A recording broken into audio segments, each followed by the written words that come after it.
So we are less than a calendar month out from the Carolina Panthers training camp, and of course, moves have been made this offseason, but the roster as is probably set for what we're going to be looking at going into Spartanburg at Wofford. Maybe some additions made here or there depending on what happens as we get closer to camp, but we know who the guys are that we're going to be going to war with, that we're going to have to whittle down to that final 53 before week 1 in Atlanta. What I'm going to do is go down the roster and evaluate the team position group by position group, and I'm going to start with the offensive line in this video. I have a whole series of the whole roster, so make sure you are subscribed to stay up to date on that and other Panthers content leading up to training camp. And I will be at training camp this year, so if you don't want to miss all the behind the scenes stuff and me putting my actual eyes on it versus just getting he said she said from here and there, make sure you hit that subscribe button because I do Panthers content like that. So if you don't want to miss anything, hit that subscribe button. The offensive line, it's crazy to think that after what, a year or two, we've turned one of the positions as our weakness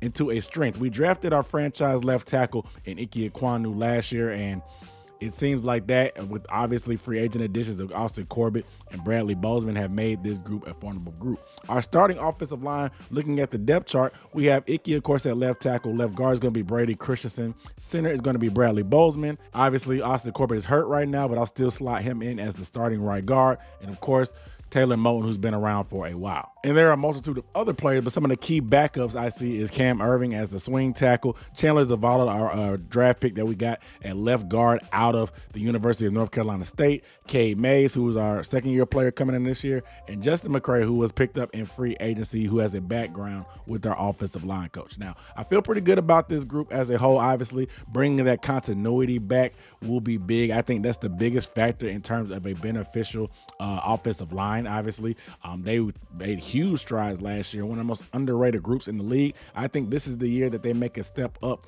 on their own, but I like the depth behind it. Cam Irving's not my favorite guy in the world, but he is a swing guy, and he can play all 5 positions on the offensive line. Chandler Zavala will get some work at probably both interior linemen. He's a good guy to swing between.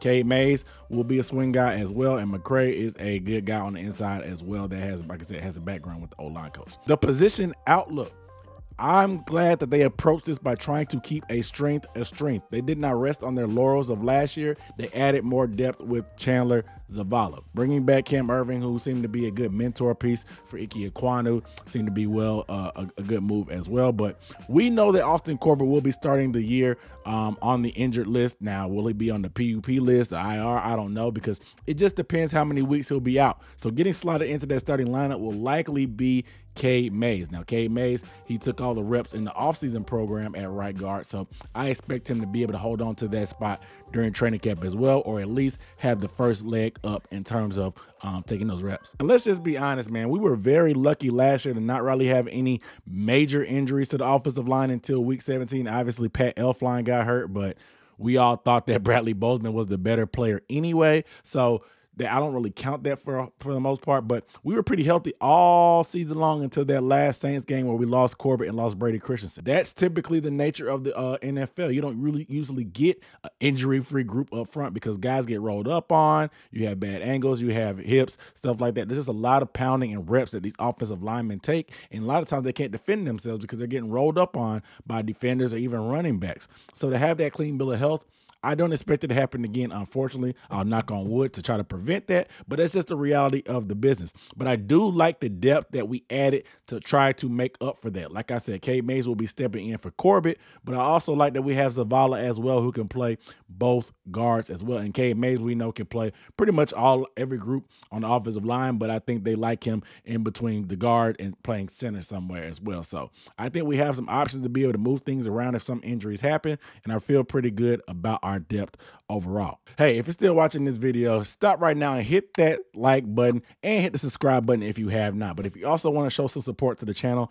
a lot of my efforts to support your favorite creator, hit that super thanks down below. It's going to be that heart button down below near the like button with the $sign in it. It really helps me out. Like I said, it's just a token of your appreciation, and it shows that you appreciate the work I do, and I appreciate you appreciating it. All right, let's get back to the video. I'm going to be looking at Ike Ekwonu to take a step up this year. He got thrown into baptism by fire, which is the way it should have been. He should have got all the reps at left tackle last year in training camp. Nevertheless, he's in the second year in this system, a new offensive line coach, same offensive line coach as well, new head coach. So we'll see how that works there. But another year of experience under his belt, another offseason getting his body together to get used to that NFL grind as well. He improved throughout the year. You can see that improvement as he got more confidence and more experience. I want to see him continue to stack up wins like that and ascend and climb that ladder of being one of the elite left tackles in this league. But I want to make a challenge out there. I want to challenge Brady Christensen and Taylor Moton to step up this year. Taylor Moton has been a stalwart for us. He hasn't missed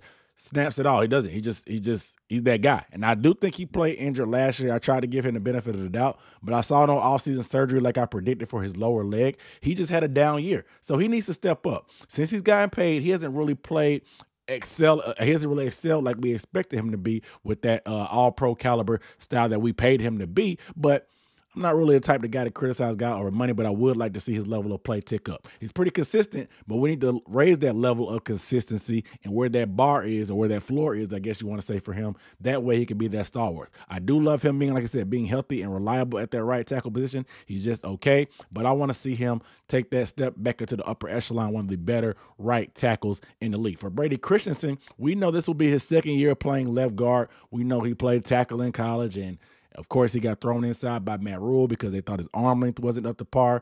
With drafting Ike Ekwonu, it all but sealed his fate of staying inside. And with Chandler Zavala being drafted, all eyes are going to be on Brady Christensen now. I want to see Brady improve a little bit more within the run game and be stronger at the point of attack. So another offseason of getting his body to be more of a guard will help him there. And I think the combination of being between Ike and Bradley really helped him a lot last year. But I want to see him be able to hold his own as well and step up. And like I said, in the running game aspect at the point of attack, playing that left guard position, especially, I know he'll be coming off of injury, so I have to monitor that a little bit, but all intents and purposes seems to be that he'll be full go for training camp. So my player to watch on the offensive line group is going to be Cade Mays, no other than him. The second-year player will likely be inserted into that starting lineup from what we've seen this offseason, and with Austin Corbett not knowing exactly how many games will be out, Cade Mays will have that inside track to start. I'll also be paying attention to how challenging will this be for a position? Will it be a battle where he has to win it over a Zavala or McCray, or is it pretty much his to lose and he's just kind of in there and they expect him to step up? This guy has some nastiness to him last year that he showed last year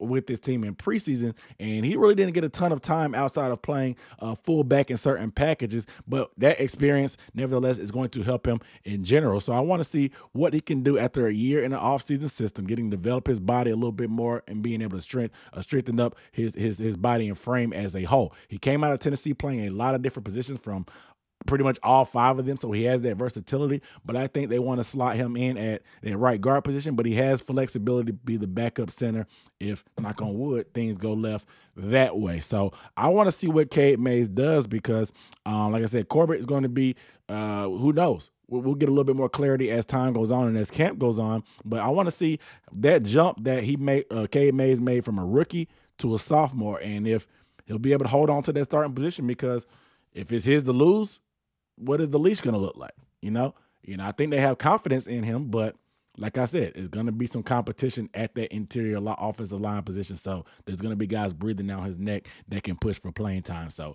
I'll be keeping my eyes on Cade Mays and definitely watching what he can do. I have full-fledged confidence in him, and I hope he develops.